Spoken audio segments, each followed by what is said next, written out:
Hello साथियों, मैं सौरभ कुमार सिंह।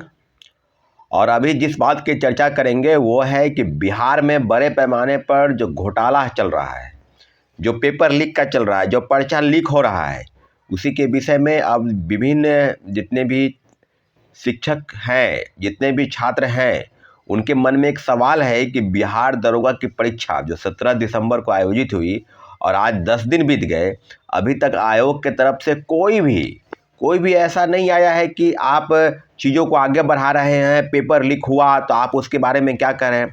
बस इतना समझ लीजिए कि ये जो अध्यक्ष हैं, बिहार पुलिस अवर सेवा आयोग के चेयरमैन के.एस. द्विवेदी, जो पहले राज्य के डीजी भी रहे हैं, उनके मन में एक सवाल है कि नहीं, पेपर लीक नहीं हुआ है। तो आप लोग धृतराष्ट्र बने हैं, आप लोग को कुछ पता ही नहीं चलता कि क्या हो रहा है। प्रथम पाली में प्रथम जो शिफ्ट की परीक्षाएं हुई उसमें 13 पेज बाहर हुए, दूसरे शिफ्ट की परीक्षा में 24 पेज बाहर है। तो अब इस बात की चर्चा क्या किसी भी जो परीक्षार्थी है उनके मन में सवाल नहीं। 6,61,000 परीक्षार्थी इस परीक्षा में शामिल हुए और 1275 पदों के लिए। आपको सबको पता है कि बिहार पुलिस का अवर सेवा आयोग का जितनी भी परीक्षा इसके पहले हुई है, चाहे 1717 हो, चाहे 2446 हो, सभी में पेपर लीक हुआ है। और हम सभी लोग बड़े पैमाने पर जितने भी अभ्यर्थी थे दरोगा के परीक्षा में शामिल होने वाले, सड़क पर हम लोग ने आंदोलन किया, प्रोटेस्ट किया, लेकिन ये आगे मानने को तैयार नहीं थे कि पेपर लीक हुआ है। अब न पुलिस का, इसके पहले आपको बता दे कि सिपाही भर्ती के जो चेयरमैन हैं, जो बिहार केंद्रीय चयन परिषद के जो चेयरमैन हैं, इसके सिंगल उनकी छुट्टी हो गई है। आप समझ सकते हैं कि उनके जगह पर पूर्व IPS शोभा उत्कर को इसका डीजी बनाया गया है। तो अब आप समझ लीजिए कि अध्यक्ष के बदलने से अगर चीज़ें बदल जाए तो फिर अध्यक्ष पर कार्रवाई कितना ही होनी चाहिए कि उनको हटाया जा रहा है। मैं इसके सिंगल के खिलाफ में निश्चित रूप से माननीय मुख्यमंत्री जी से आग्रह करता हूं कि मेन जो सरगना है वो इसके सिंगल है, क्योंकि उनके रहते ही पेपर लीक हुआ। और आपको याद होगा कि 23,000 से ज़्यादा पदों के लिए जो सिपाही भर्ती की परीक्षाएं हुई और पेपर लीक हो गया, और वो बोल रहे थे कि पेपर लीक नहीं हुआ है। परीक्षार्थी इतना पढ़ लिए हैं कि 4, 5, 10 क्वेश्चन आगे से 2-4 क्वेश्चन पीछे से उनको मिलान हो गया। वाह, इस तरह की बातें इतने बड़े आयोग के चेयरमैन दे सकते हैं, वो भी राज्य के पहले DGP रहे हैं।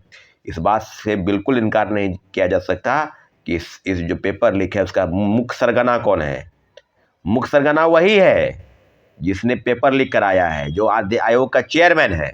उसको जल्द से जल्द निष्कासित ही नहीं किया जाए, उसको गिरफ्तार करके जेल भेज दिया जाए, क्योंकि ऐसे आयोग के चेयरमैन रहते हुए कोई भी परीक्षाएं निष्पक्ष तरीके से नहीं हो सकती है। और अभी बिहार पुलिस अवर सेवा आयोग के जो चेयरमैन है, ये भी राज्य के DGP रहे हैं, ये भी एक नंबर का घोटालेबाज आदमी है। इसके खिलाफ भी संज्ञान होना चाहिए। आज 10 दिन बीत गया और अभी तक आप जो है सोच रहे हैं कि पेपर लीक जो है नहीं हुआ है, आर्थिक अपराध इकाई के पास जाकर ज्ञापन सौंपिए, तो एविडेंस लाइए। क्या बात हो रहा है भाई। और आपको बता दें कि कल एक महत्वपूर्ण बैठक हुई है। जितने भी दरोगा का साथी सुन रहे हैं मेरी बातों को, 6,61,000 सब कमर कस के तैयार हो जाइए, क्योंकि बहुत बड़ा बिगुल अब फूकने की तैयारी है। और आज उसकी घोषणा, संभवतः आज उसकी घोषणा हो जाएगी। शिक्षकों के बीच बातचीत चल रही है। जितने भी छात्र हैं सभी के मन में एक सवाल है कि क्या बिहार पुलिस अवर सेवा आयोग की यही करतूत रहेगी? क्या विद्यार्थियों की मंशा पर पानी फिर जाएगा? तो सारे सवाल का जवाब है कि बड़े आंदोलन के रूप में हम लोग एकजुट होंगे और निश्चित रूप से इस तरह के कारनामे को, जिन्होंने पेपर लीक कराया है, क्या आपको पता नहीं है कि पेपर लीक नहीं हुआ? मधुबनी से पति पत्नी की गिरफ्तारी हुई इस बात को सिद्ध नहीं करती है। जब क्वेश्चन बुकलेट देना नहीं है, जो OMR की कार्बन कॉपी देनी नहीं है, इस पर निश्चित रूप से परीक्षार्थियों का अधिकार है। तो आप क्या बात कर रहे हैं? कोई मोबाइल लेकर अंदर कैसे चला गया? 16,000 से ज़्यादा कैमरे लगे हैं, जैमर लगा हुआ है, तो फिर कैसे इस तरह की घटनाएं कैसे हो गई? आपको बता दें कि इस तरह की चीज़ों से बिल्कुल नहीं होने वाला है। और आपको सबको पता है, ज्ञात है कि लखीसराय में सोलहड़ गैंग की गिरफ्तारी हुई। सोलहड़ गैंग की गिरफ्तारी हुई, SP ने इस बात की पुष्टि की है। तो आप इस बात से क्यों इनकार करें कि पेपर लीक नहीं हुआ है? पेपर लीक हुआ है, लेकिन आप चाह रहे थे कि पेपर लीक पूरा धड़ल्ले से हो जाए। छोटा पैमाने पर हुआ या बड़ा पैमाने पर हुआ, कई लोगों के पास गया, ये जांच का विषय नहीं है। आपने जांच नहीं की, आपने सिर्फ लिपापोती किया है। इसलिए आयोग के खिलाफ में बड़े आंदोलन की तैयारी की रूपरेखा तैयार हो चुकी है। अब आप लोग कमर कस लीजिए और मेरी बातों को ध्यान से सुनिए। आंदोलन का नेतृत्व करता कोई नहीं है, छात्र उसके नेतृत्व करता है।